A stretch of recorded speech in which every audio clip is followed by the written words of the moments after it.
Hey guys, it's a beautiful morning here in Midland, Michigan.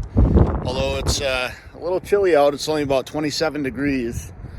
But I want to tell you a story about an accidental death that happened right here in this approximate location. Things have changed a lot over the years, but this used to be a neighborhood.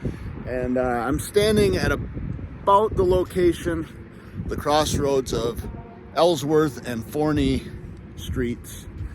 And back in 1922, there was some kids that were playing in front of the old First Ward School right here on Ellsworth.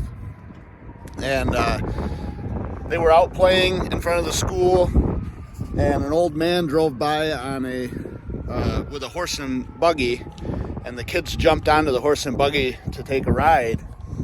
And the old man was worried that the kids were going to break the buggy, so he yelled at them to get off. All the kids jumped off but one, and the little girl's name was Marion Budd. She was 7 years old. She wanted to hang on and ride for a little bit longer, so she did. And the newspaper article says that Tuesday evening about 8:30, when William Helmer was driving his one-horse wagon on Ellsworth Street near the old First Ward School, some little children ran out and climbed onto the reach for a ride. Fearing they would break it, Helmer ordered them off. One child, Miriam Alice Budd, did not at once comply. When Helmer noted an automobile approach, he stopped and climbed out to hold his horse. The animal being skittish, the little child evidently thought he was after her, and jumping to the ground, ran for the opposite side of the street.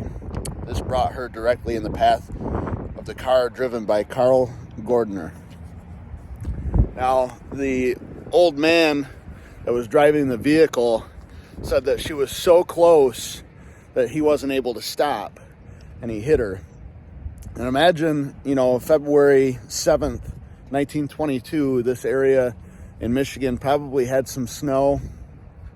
Cars back then weren't really the greatest mechanically, and he probably slid a little bit as he was trying to stop. Probably wasn't going too fast, but it was enough and probably the right height to fracture two of the little girl's ribs.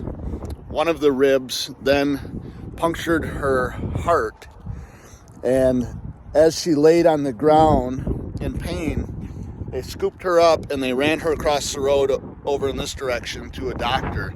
There was a doctor's office over here on the other side of what would have been First Street at the time. And he tried to help her out, but she was bleeding so badly internally that he wasn't able to do anything for her, and she died a short time after.